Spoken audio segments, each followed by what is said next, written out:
Triathlon is one of the world's most grueling sporting events. It consists of a 1.5K swim, a 40K bike ride, and a 10K run. That's one tough race right there. However, today, the world's shortest triathlon is being held right here in Beijing. It's a competition where everyone can participate and finish. Just exactly what's going on? Let's go find out. Despite an early afternoon storm, the annual Bejing International Minithlon is about to get underway. This year, more than 50 miniathletes from 10 countries came here for this fun-filled day. Just what in the world is Minithlon? The miniathletes start off in the pool and the competition begins with a 17.5-meter swim. In a race that usually finishes in less than 2 minutes, it makes taking an early lead and getting the minor details right and quickly so vital and so important. After getting out of the pool, they head up toward the tunnel, but not before putting on their sneakers and helmets. At the bike transition area, they jump on their bikes and trek the 288-meter loop around the hotel. It is the longest out of the 3 disciplines in today's event, and also the longest out of the 3 in a full-distance triathlon. And the final leg finishes off with a 42-meter dash toward the finish line. In the women's division, Amy Demon was the early favorite after winning the preliminary round in dominating fashion by leading from the get-go and crossing the finish line without a competitor in sight. Meanwhile, Erin Henshaw, the other pre-race favorite, was all smiles and looking confident and ready as ever. In the women's semis, there was no weak swimmer in the pack, but it was still Amy taking the early lead out of the pool, with Erin closely behind.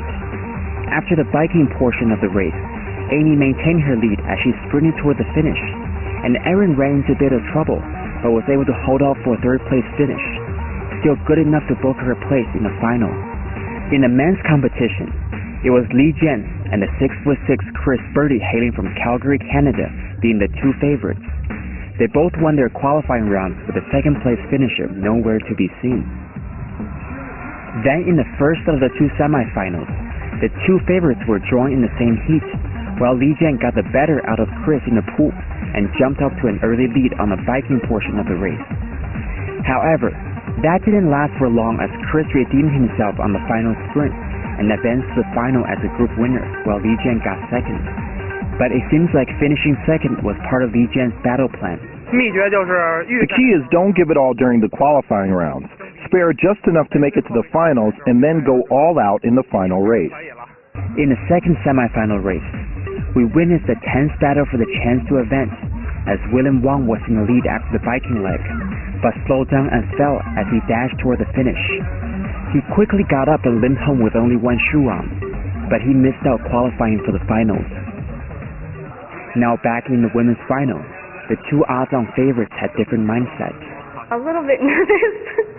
We've already done the competition twice, so I'm a little bit tired and a little bit nervous, but I'm excited. Just to have a bit of fun and get a sense of what it's like to do a longer triathlon, since I'll be doing one in about a month. The final was off to a fast start with Amy taking a lead in the inside lane. Erin followed closely behind, knowing exactly what she had to do before her strength, the final sprint, comes along.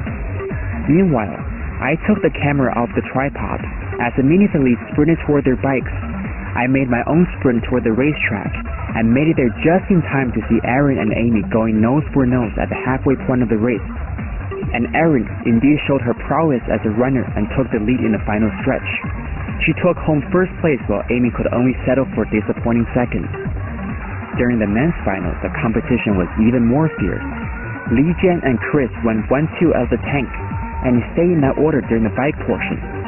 Certainly for Li Jian, saving the best for last paid off, while Chris crossed the finish line looking exhausted. This event gives more people a chance to try out triathlons.